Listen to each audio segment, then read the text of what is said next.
Now we're going to look at something called the difference quotient.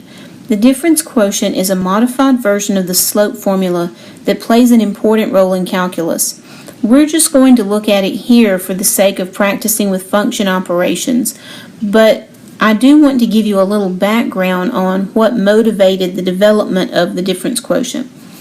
Back at the beginning of the discovery of calculus, or you could say the invention of calculus, they were concerned with finding a way to determine the rate of change, or that is, to determine the slope on a curve that's bending. We know how to find the slope of a straight line, but that requires us to use 2 points. They wanted to be able to find the slope at just 1 point.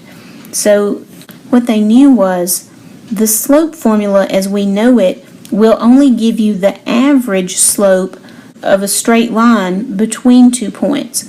For example, here is a curve that is bending, and here is a straight line between 2 points on that curve.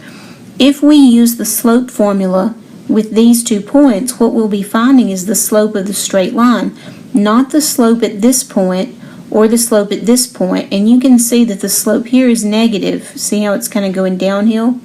But the slope here is positive. See how it's increasing? So they wanted a way to find the slope at a point, in other words, like an instantaneous slope. Well, what they did was they said, let's keep this very generic and let's let this point equal x comma f of x, and let's let this point be moved over some little distance h from our original x. So this x value would be x plus h, and its function value would be f of x plus h. Okay, now where we would have called it x1, y1, and x2, y2, they called it x comma f of x and x plus h comma f of x plus h. Only keep in mind they didn't have function notation at the time, but the idea was the same. Now let's plug these into our slope formula. So this will be y2 minus y1. We'll have f of x plus h minus f of x, and in the denominator we'll have x2 minus x1, so x plus h minus x. Notice that we really don't need these parentheses here, so if we lose the parentheses and combine like terms, we end up with that same expression in the top over h. And this is the difference quotient, and you can see how it came directly from the slope formula. And in calculus, what they do is they imagine these 2 points getting closer and closer together so that h becomes so small it might as well be 0. But that's really a story for another day. All we're concerned about is plugging a function that we're given into this difference quotient and trying to simplify it as far as we can. Now take a look at the difference quotient with me, and I'll show you how to navigate your way through finding a difference quotient. First of all, you have to evaluate f of x plus h. In other words, you have to plug x plus h into your function and simplify. After you do that, you have to subtract f of x from that previous expression. Subtract f of x from f of x plus h, and at the end of this step, only h terms will be left. Then whatever you have for that subtraction, take all of that and put it over h. And then when you simplify, you will have found the difference quotient.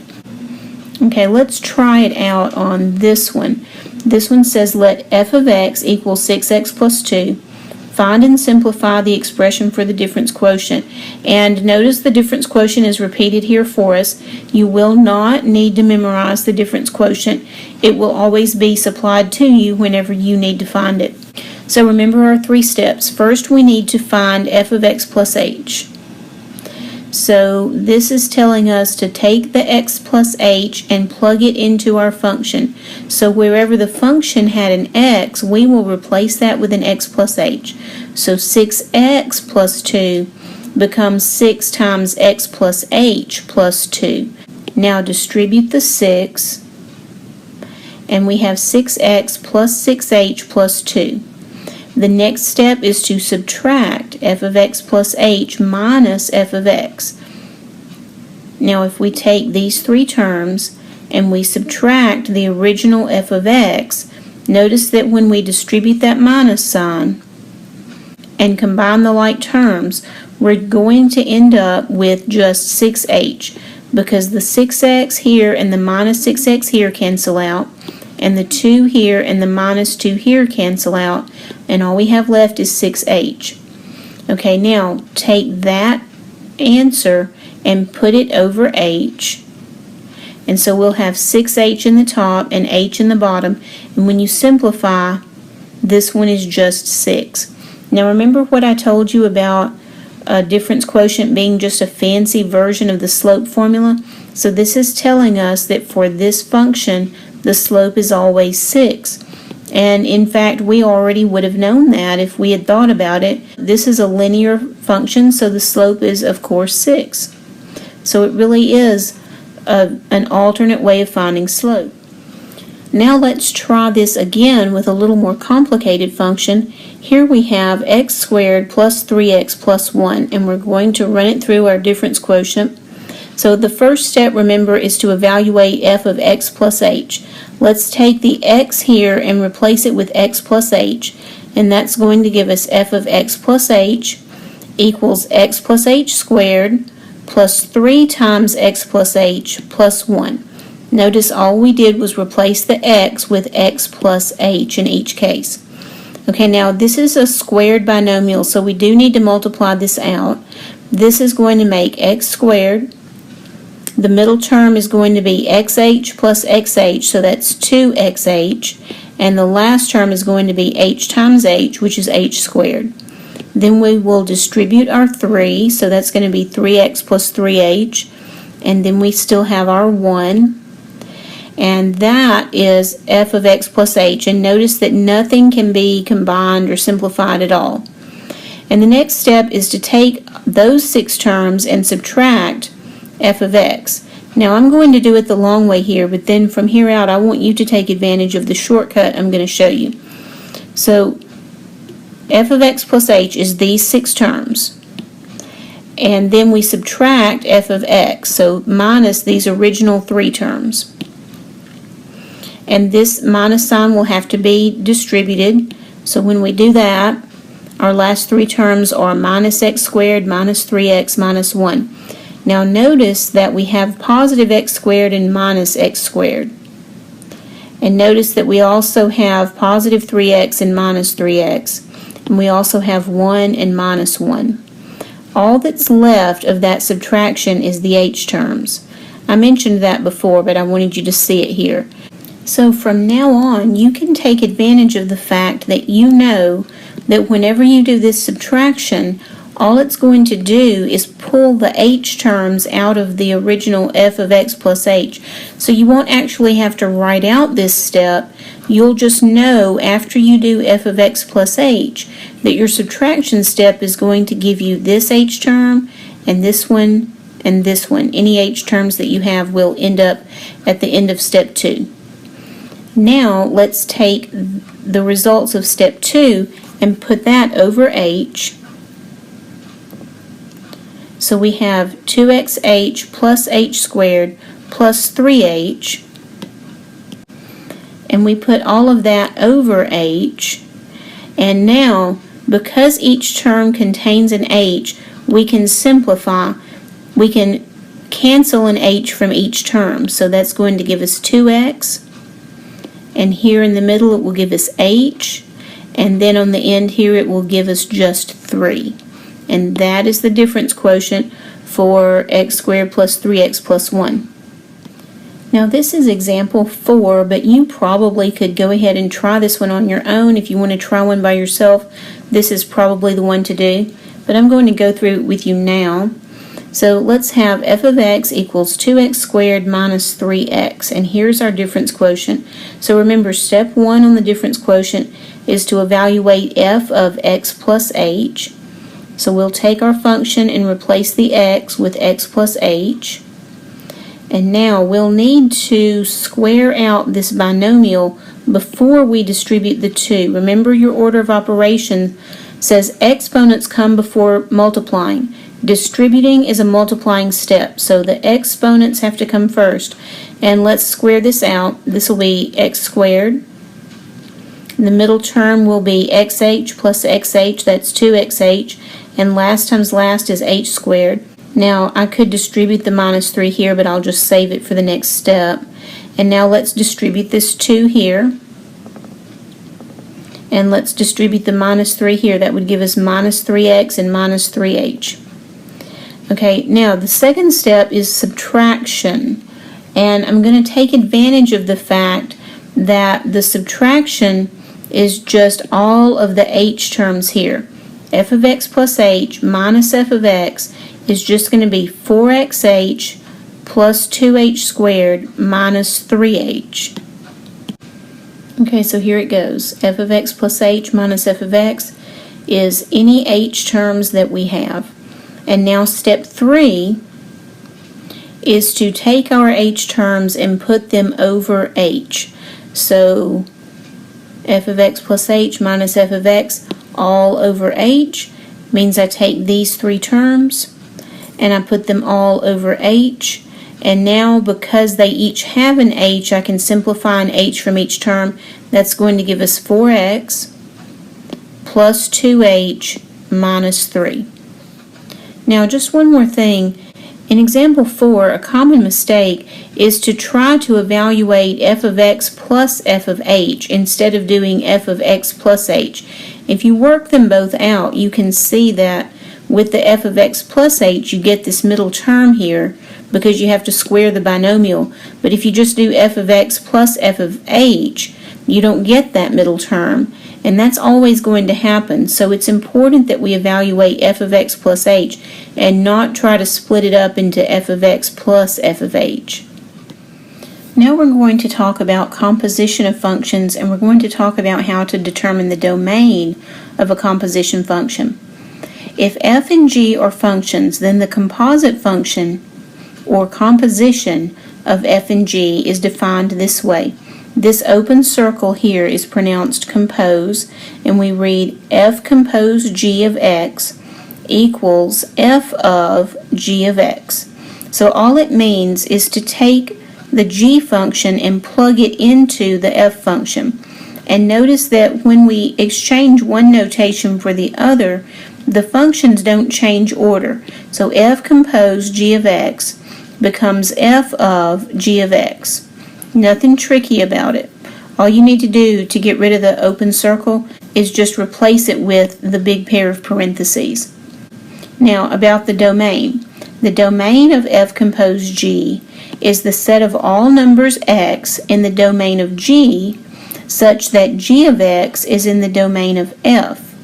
Okay, so let's think about this. We figure out what the domain of g is, and then we leave out any numbers in the domain of g that don't produce a valid function value for f. Now let's try this out on example 5. Here we have f of x equals 2x minus 1 and g of x equals 4 over x minus 1. First we're going to find f compose g of 2, and then we're going to find g compose f of negative 3. Now keep in mind f compose g and g compose f are not the same thing. For f compose g of 2, we'll be evaluating f of g of 2. That is, we'll take the 2 and plug it into the g function, and whatever answer we get, we'll then plug that into the f function. So what I do is, over to the side or somewhere, I just evaluate g of 2. So I'll be plugging 2 into the g function. It's going to give me 4 over 2 minus 1. Now 4 over 2 minus 1 is just 4 over 1, which is 4. So I'll now be plugging that 4 into my f function. So f of 4 is 2 times 4 minus 1. That's going to be 8 minus 1, which is 7. So f compose g of 2 is 7. Now let's look at g compose f of negative 3. Well, g compose f of negative 3 is just g of f of negative 3. What we're going to do is take the negative 3, plug it into the f function, and then take that answer and plug it into the g function. So somewhere on a scratch piece of paper maybe. And by the way, if you're doing this in MyLabs Plus to show your work, be sure that you do show this. Even though it's a scratch step, it still needs to be shown if you're showing your work. So let's see, f of negative 3 is going to be 2 times negative 3 minus 1. That's going to be negative 6 minus 1, which is negative 7. Now we'll take the negative 7 and plug that into the g function. So that's going to be 4 over negative 7 minus 1, which is 4 over negative 8, which reduces to negative 1/2. Now here's example 6, and this one says f of x is square root of x, and g of x is 4x plus 2, and they want us to find f compose g of x, and they want us to find the domain of that new function, and then they want us to find g compose f of x and the domain of that new function. So this time we don't have numbers to plug in, so we'll actually just have to plug in the function itself. F compose g of x will become f of g of x. Now replace the g of x with its equivalent. G of x is equal to 4x plus 2. So this now says f of 4x plus 2, and we know we can take the 4x plus 2 and plug it into the f function. Now the f function is square root of x, so wherever the f function had an x, we're going to be replacing it with 4x plus 2. And so this is the function f compose g. Now to find the domain of f compose g, what we need to do is figure out what the domain of g is, and then figure out what numbers in the domain of g would not give us a valid value for f. So look at the g function. It's just a polynomial, and the domain of g is negative infinity to positive infinity. However, we know that we can't let what we plug into the f function go below 0. That is, we can't let this 4x plus 2 become negative. So to find the domain of f compose g, we'll just take the 4x plus 2 and make sure that it stays greater than or equal to 0. When you solve that, you find out that x needs to be greater than or equal to negative 1/2. So the domain here is from negative 1/2 to infinity, bracket negative 1/2 to infinity. Now on part B, we're looking at g compose f of x. So that's going to be g of f of x. In other words, we'll be taking the f of x function and plugging it into the g function. So that's going to look like g of square root of x. We'll plug the square root of x into the g function, and that's going to say 4 times square root of x plus 2. Okay, now to find the domain, we'll need to figure out the domain of f, and then figure out if there are any numbers in the domain of f that won't give us a valid value for g. Okay, well, the domain of f is from 0 to infinity, because we just know that we can't let x be negative. So as long as x is 0 or more, we're okay. And there are no values of x that cannot be plugged into the g function. So anything that can be plugged into the f function can also be plugged into g, and the domain here just needs to be 0 to infinity. And let's try this one more time with example 7. Here we have f of x equals 6 over x minus 3, and g of x equals 1 over x, and we want to find each of the following. F compose g of x, and g compose f of x, and we'll find the domain of each as well. Okay, f compose g is just f of g of x, which means we're going to take the g function and plug it into the f function. G is 1 over x,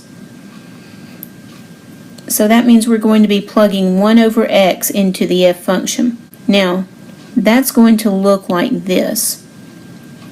6 over x minus 3 becomes 6 over 1 over x minus 3.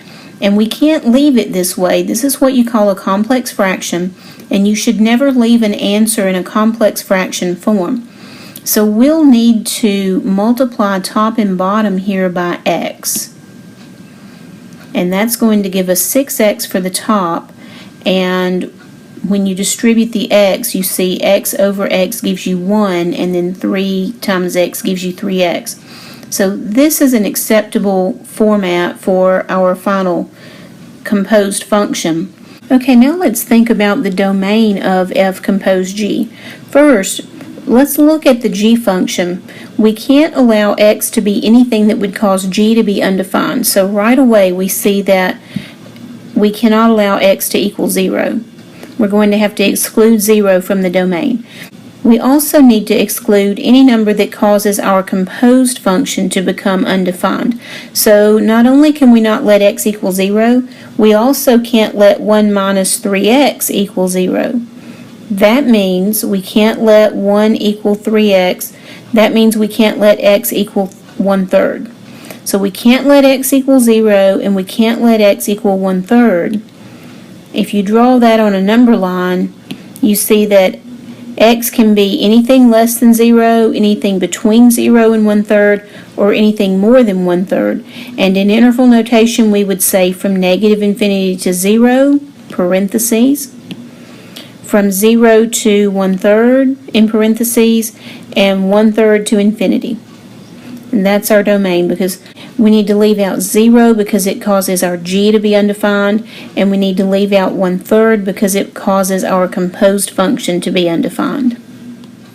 And finally, we'll look at g compose f of x and its domain. So that's going to be g of f of x.